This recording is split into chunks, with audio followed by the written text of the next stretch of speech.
ونبدأ بالصلاة على رسولنا الكريم محمد صلى الله عليه وسلم، فصلوا على خير البشر.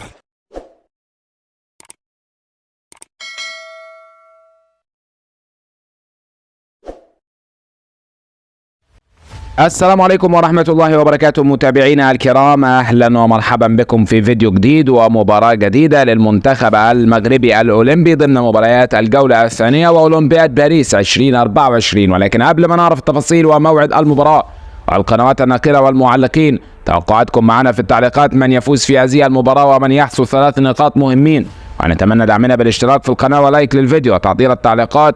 الصلاة والسلام على النبي المصطفى صلى الله عليه وسلم. المباراة القادمة المنتخب المغربي أمام منتخب أوكرانيا للمنتخبات الأولمبية تحت 23 عام ضمن مباريات الجولة الثانية ومنافسات كرة القدم وأولمبياد باريس 2024. المباراة على ملعب جوفرو جيشار.